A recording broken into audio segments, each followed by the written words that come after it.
আজকের এই গল্পটা কিন্তু কোনো সাধারণ কেস নয়, বরং এটা হলো মেধা আর অহংকারের এক মহাকাব্য। আর এই উপাখ্যানটি সাজানো হয়েছে একটু অন্যভাবে।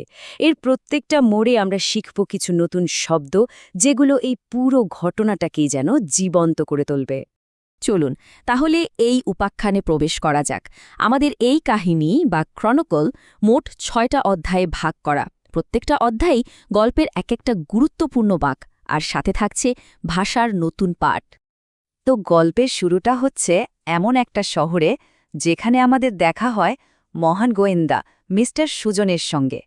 তিনি শুধু যে শহরের রক্ষক তা কিন্তু নয়, তাকে বলা যায় যুক্তির এক অদ্বিতীয় সম্রাট। মিস্টার সুজনকে বর্ণনা করতে গেলে একটা শব্দই মাথায় আসে, স্টোইক। মানে এমন একজন মানুষ যার মানসিক স্থিরতা ঠিক শহরের ওই উঁচু পাঁচিলের মতো অটল। কোনো কিছুই যেন তাকে এক চুলো নড়াতে পারত না।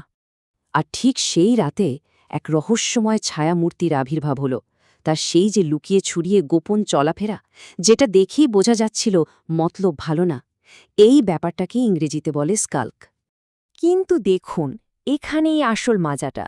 লোকটা কিন্তু কোনো সাধারণ ক্যাজার বা ভিখারি ছিল না। তার পরনে দামি কোট, হাঁটা চলায় একটা দৃঢ় উদ্দেশ্য, এসব দেখেই পরিষ্কার বোঝা যাচ্ছিল যে এর পেছনে আছে আরও বড়, আরও ভয়ঙ্কর কোনো চক্রান্ত। মিস্টার সুজন কিন্তু এক মুহূর্তেই ধরে ফেলেছিলেন ব্যাপারটা।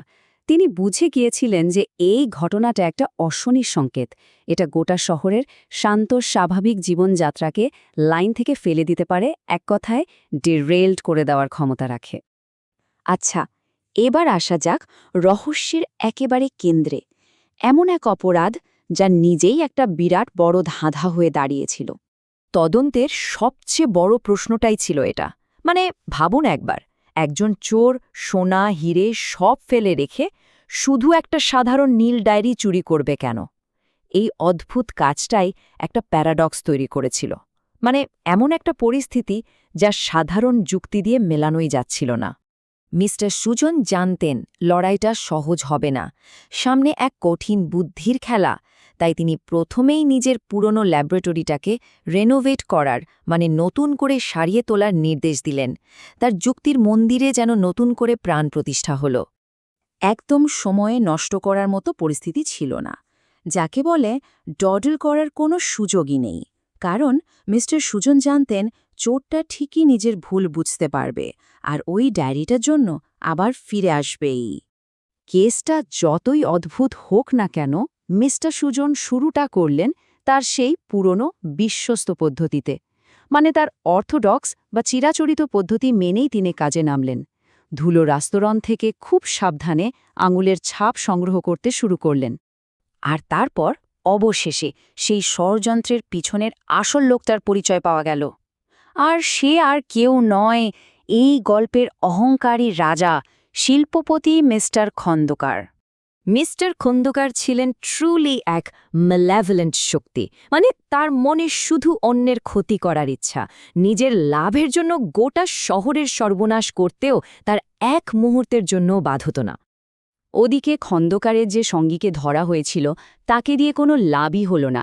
প্রথমে তো সে জ্বরের ঘোরে ডিলিরিয়াস ছিল, মানে আবুল তাবুল বকছিল। আর যখন একটু সুস্থ হলো তখন শুরু করলো জেলের খাবার নিয়ে বেলি এক করা, মানে খালি ঘ্যান ঘ্যান আর নালিশ। আর এখানেই গল্পটা একটা দারুণ মোড় নেয়। খুব সাধারণ, প্রায় গুরুত্বহীন একটা জিনিস, লোকটার সস্তা পারফিউমের একটা তীব্র গন্ধ, যেটা ঘর থেকে কিছুতেই যাচ্ছিল না, যেন লিঙ্গার করছিল। ঠিক ওই গন্ধটাই গোয়েন্দার মনোযোগ কেড়ে নিল। আর এই ঘটনাটাই আমাদের হিরোর আসল শক্তিটার সামনে নিয়ে আসে। সেটা হলো তার অক্লান্ত আর একেবারে পদ্ধতি মেনে চলা মন। তাহলে দেখা যাক মিস্টার সুজনের কাজের ধরনটা কেমন ছিল। প্রথমত তার ছিল আনস্টিন্টিং ফোকাস, মানে অঢেল সীমাহীন মনোযোগ। এর সাথে ছিল তার অসামান্য ডিলিজেন্স বা কঠোর অধ্যাবসায়। আর এই দুটো গুণের জোরেই তিনি এমন সব সূত্র খুঁজে পেয়েছিলেন যেগুলোকে বাকিরা ফ্রিভলিটি, মানে ছেলে খেলা বলে পাত্তাই দেয়নি। আর ঠিক এখানে গল্পের আসল ক্লাইম্যাক্সটা শুরু হয়। নায়কের কঠিন পরিশ্রম যখন ভিলেনের বিশাল পরিকল্পনার মুখোমুখি হল, তখনই আসল সত্যটা বেরিয়ে এলো। আসুন ক্লাইম্যাক্সটা একটু ভেঙে বুঝি। প্রথমে ডায়েরির লেখাগুলো ছিল ইনস্ক্রুটেবল, মানে কিছুই বোঝার উপায় ছিল না। কিন্তু যেই মুহূর্তে সেটার সাথে একটা ইউভি ম্যাপ অ্যাপেন্ড করা হলো বা জুড়ে দেওয়া হলো, অমনি পুরো প্ল্যানটা ইলিউমিনেট হয়ে গেল, মানে সব পরিষ্কার। এরপর খন্দকার যখন প্রমাণ হাতে সুজনকে দেখলেন, তাকে পাত্তা না দেওয়ার ভান করলেন, মানে স্ন্যাপ করার চেষ্টা করলেন, কিন্তু শেষ রক্ষা হলো না। প্রমাণের চাপে তার সব দেমাগ ভেঙে গেল আর সে একেবারে ট্র্যাক্টেবল হয়ে পড়ল, মানে একদম বাধ্য। আর এভাবেই এই কিংবদন্তির শেষ হল।